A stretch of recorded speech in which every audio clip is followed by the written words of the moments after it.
Hey, what's up, Plus Ultra fam? It's me, Plus Ultraman, and today we're here to jump back into a timeline where Jiraiya takes being a godfather really seriously.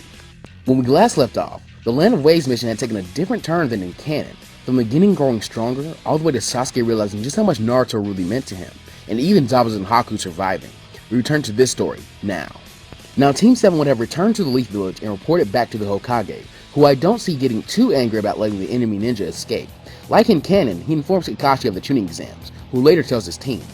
For the month or so before the Chunin exams, it will be filled with some light training and team bonding for Team 7. And since Sakura is more focused on growing as a kunoichi in this timeline because of her talks with Naruto and Sasuke in the last part, there is no hesitation on her part about the exams. So out of all of Team 7, Sakura is training the hardest, as she's trying to grow as powerful as she can in a month. And as for Sasuke and Naruto, they're just ready to prove their power, and will love to be able to take each other on in front of an audience. Another interesting development is that Sasuke is actually pretty suspicious of Naruto's power after filming the chakra of the Nine Tails on the bridge, as he was fully aware of everything going on in that situation. But when he actually tries to confront Naruto about this, every time Kakashi would interrupt in some way and distract the conversation, so he never gets a clear answer on it. Jiraiya also reveals himself to have returned to the village, and with Naruto viewing Sasuke and Sakura as his actual friends now, we can see a cool moment where Team 7 and Jiraiya go out to dinner. This also allows Jiraiya to view that Naruto is creating bonds like he'd originally hoped, and this alleviates a lot of his fears about Naruto. And in this timeline, it is extremely possible that there is no confrontation between Gaara's team and Team 7, as Naruto does not know Konohamaru, so they wouldn't bump into Kankuro. A super interesting development here is that Rock Lee still challenges Sasuke, but here he also challenges Naruto as well, having heard of him too. The fight is still strictly taijutsu, however, and as much as Naruto and Sasuke have grown stronger, with their combat ability limited to only their taijutsu, they still get whooped pretty easily by Lee, who is just a superior hand-to-hand combatant. I honestly think that Lee could take them both on at the same time, and if they only use taijutsu, he still come out on top. So their encounter is very similar to canon, but in this timeline, it fires Naruto and Sasuke up even more, and because of them being stronger than in canon, Lee is a lot more fired up as well to win the exams as a whole, as he's found two new strong rivals that in this timeline are not too hard to get along with. Now, when meeting up with the other members of the Rookie 9, we can actually see Naruto trying to hit on Ino once again, but the other blonde would still be more interested in Sasuke, as she's actually seen his skills, and she just barely knows Naruto at the moment. Another interesting development actually takes place with Kiba. Kiba in this timeline would openly declare war on both Sasuke and Naruto, as they are currently the top dogs, and there just isn't anyone really under him. His alpha dog mentality in this timeline has no ego boost, so this is a more aggressive and to an extent a stronger Kiba than we get in the actual canon. In fact, Kiba will be the one to yell about being the winner of the Chunin exams in this timeline. Now, nothing of this timeline has happened that could change the individual Chunin exam tests, so we can move on to the first challenge from here, information gathering. Now, Naruto is smarter in this timeline, but not by any massive amount that just allows him to solve the problems easily on his own, so I see a possible strategy for him to employ to obtain the info he needs. It's actually a very similar plan to what Kankuro used in canon. First, he leaves a transformed clone in the bathroom. Secondly, he waits for a participant that knows the answers to the test to go to the bathroom. He then has the clone knock them out and transform into that participant. He returns to their test and memorizes or copies down the answers. He then has that clone attack the real him, where the clone slips the answers into the real Naruto's possession. The clone of the other teammates are then kicked out, and Naruto copies the answers down, much to Hinata's amazement.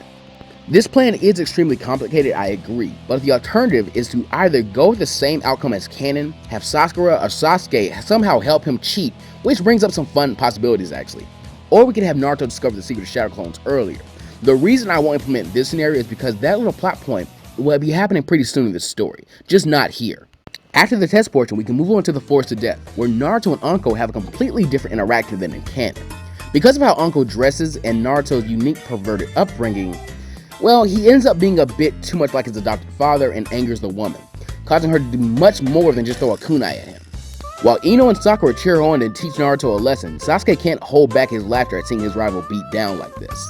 And after this, the initial interaction with the Grass Ninja can be somewhat similar. When actually entering into the Forest of Death, no one's starting point changes from canon, but Naruto announces to Sasuke and Sakura that he wants them to be the indisputable champions of this game, creates clones to fan out and eliminate other teams, as well as steal their scrolls.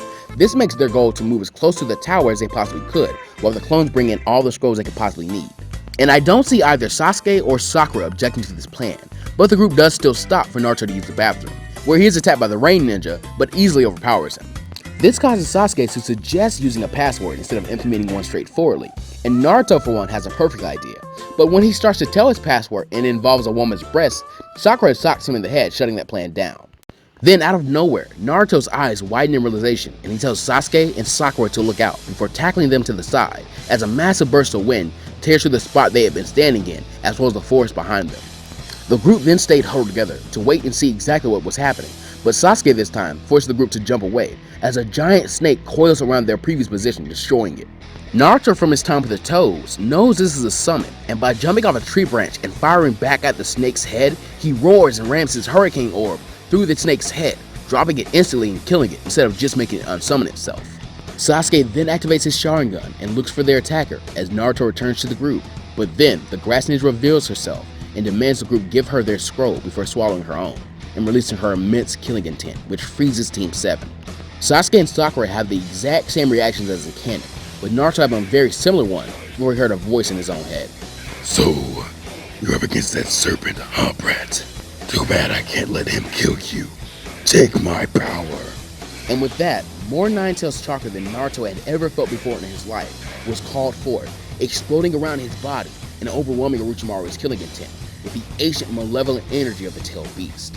Because of this, Naruto is able to snap out of his trance, and by scratching both Sasuke and Sakura with his now longer nails, he's able to free them as well, and they all flee from the enemy, even the prideful Jinchuriki was afraid of. Back with Anko and the other proctors, they come across the bodies of the real Grass Ninja, and Anko runs back into the forest, knowing exactly who the culprit was, while two of the proctors book it to Hokage Tower. While there, they meet the Hokage, who had been speaking to Jiraiya about Naruto's development, and they explain the situation.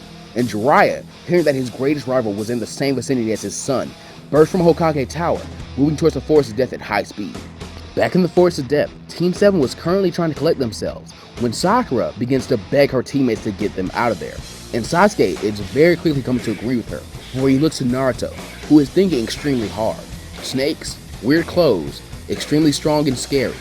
Naruto had been told of this person by his father, and he had just decided that he wouldn't run from someone who had caused Jiraiya so much pain in his life. He looks to his teammates determinedly and tells them that they should leave and he'll take on the Grass Ninja. And now Sasuke, being himself, can't just say that Naruto is his friend, but he knows he can't leave Naruto here to die, and he would definitely die fighting his opponent by himself. He then looks at Sakura, his Sharingan flaring to life, and he tells her they were going to stay and fight while she got away.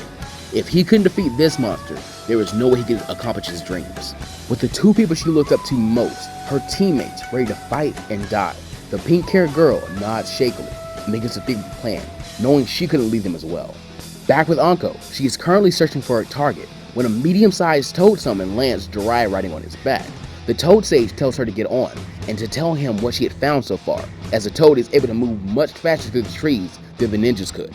And actually, fun fact, toads and frogs have incredibly good senses of smell and taste, and so would be pretty good tracking animals. A few minutes later, the Grass Ninja slithers onto the same tree branch that Team 7 was on. Sakura was still paralyzed by her fear and couldn't move, and so Sasuke and Naruto rush him. And because of how strong and skilled these genin were individually, and how well they knew each other's fighting styles at this point, they are making some amazing combos that force the Grass Ninja to use a pretty significant amount of effort than what she did in canon. The two are pulling out literally everything they have. Shadow clone techniques, ninjutsu, collaboration techniques, even the hurricane orb, and it's pushing the Grass Ninja back and steadily wearing her down. Finally, the kunoichi is pushed against a tree, and she sees Naruto and Sasuke about to force their kunai through her skull before she smirks and breaks the genjutsu she knew she was in. Back in reality, Sakura was exhausted after having to hold the Hellviewing technique for so long. Even though it was less than 2 seconds in the real world, in the genjutsu world, it had been close to 30 to 40 minutes. She was down to about her last quarter of chakra just from that one maneuver.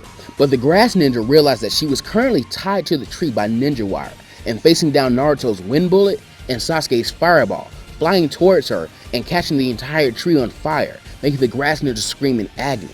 But Naruto was not done. He snatches the ninja wire from Sasuke and begins to tug on the line, making it cinch and cut into the tree and their opponent. The Grass Ninja screams louder as the ninja wire begins to cut into her, but Naruto, summoning the Nine-Tails chakra, gives one last powerful tug that cuts his own arm up, and the wire slices clean into the tree, gouging it, and more importantly, it dices the Grass Ninja up, silencing her screams. They won. With teamwork, Team 7 had won this battle. At least that's what they thought, until the still burning corpse morphed into mud and they all went back on guard. The Kunoichi's voice could be heard echoing around them, but changing into a more masculine tone, praising Naruto and Sasuke, and even Sakura as prodigies. Before any of them knew it, the head of the grass ninja was racing towards Sasuke, attached to an elongated neck, but before the serpent could reach its target, Naruto pushed him out of the way and was bitten on his neck. Naruto falls to the ground in pain as the ninja curses and weaves around the drop Jinchuriki, this time fully biting her intended target, Sasuke. Sakura is left to stand over Naruto and Sasuke as they writhe in pain on the ground before they pass out, and she holds up a kunai with a scared yet determined look. She would not let her comrades die. But Orochimaru simply says his goodbyes, but before he's able to fully sink into the ground, a loud and furious call of Rasengan ran throughout the forest as Jiraiya rocketed into the ninja and slammed an attack into his back, throwing him into a tree. Jiraiya then orders his summon to get Team 7 out of harm's way, and as soon as Orochimaru's mud clone disappears and the real deal shows himself, the two Sannin and Anko face off with each other. But Jiraiya and Anko were already on the offensive, as Jiraiya activates the swamp of the underworld jutsu before Anko rushes at her former sensei, using all her long-range attacks, causing him to have to defend himself while trying to maneuver in the swampy conditions. But with his attention diverted, he was surprised when two Jiraiyas burst from the muddy ground around him. Training Naruto in the Shadow Clone technique had changed Jiraiya's use of it to an extent. He had adopted some of the same uses that Naruto had developed. They had both influenced each other during their training. And remember, Jiraiya has a pretty big amount of chakra himself, so this isn't too hard for him. So when Orochimaru wasn't expecting it, the two clones rammed Rasengans into his hands. The one on the right was able to fully hit it, but the one on the left was only able to barely hit a finger, before the serpent fled, while the other clone had completely destroyed the arm and hand it aimed at. Orochimaru yelled in pain and anger, revealing that this was his real body. Jiraiya had directly aimed for his hands to impede his ability to form hand signs. He knew he had to get away as soon as possible, and reverse summoned himself one of his snakes, getting away from the dangerous situation ASAP. The Leaf Shinobi cursed at Orochimaru's escape, but Jiraiya thanks Anko for her help and explains that they had to report to the Hokage as soon as they could. At least without his hand, they dealt a critical blow to the serpent. Back with the gang of Team 7, Sakura and the Toad Summon are watching over Naruto and Sasuke as they sleep. Sakura had laid out her booby traps and even has the ability to catch an opponent with a genjutsu if she has to, as well as having the Toad there to protect them. But from here, the timeline will start to sync up pretty well. Naruto's clones didn't have much time to attack other teams, and with Naruto still unconscious, they all disperse, so no team that we know the name of gets eliminated here. But we will still get an encounter between Team Dosu and Team 7 with Rock Lee, and the Toad teaming up with Rock Lee to fight them. Sakura is still running pretty low on chakra, and simply provides support with kunai and shuriken from a distance, while the Toad and Lee are able to attack Dosu and the others. But Dosu is still an advantage over Lee, and the Toad is unsummoned at the worst possible time after taking some damage. Sakura still ends up cutting her hair like in canon, but using the last bit of her chakra, she is able to put all of Team Dosu in a genjutsu. And viewing Dosu as the biggest threat, she rushes him, and in a move perfectly copied from Naruto, lands a devastating haymaker right as the older genin breaks her illusion. It's too late though, as she flattens him and he is out cold, but Ken and Zaku are coming after her. But then Team 10 come to her defense and have a much easier time against Team Dosu, since it's now 3-on-2. In a dimly lit chamber, somewhere in Naruto's mind, a manifestation of Orochimaru walks around and comes towards a cell. He sees that Naruto is asleep on the floor. Before he can do anything, a massive fox bashes its heads against the bars of the cell and roars that this body was already crowded enough before the snake Sannin bursts into flames. And if one were to look closely enough, they would notice that Naruto's curse mark had also burned away right after this. In the real world, ominous energy explodes from both Sasuke and Naruto, a swirl of red and purple chakra surrounding the two as they stand up and begin stalking towards the enemy sound ninja, both uttering the same phrase at the same time with the same red-eyed, hate-filled gaze towards their opponents. Sakura, who hurt you? But that plus up fam will be leaving this story off for right now. What's going to happen to these sound ninja? How will Sasuke deal with his curse mark? What will Orochimaru do now that he's down a hand? Find out next time.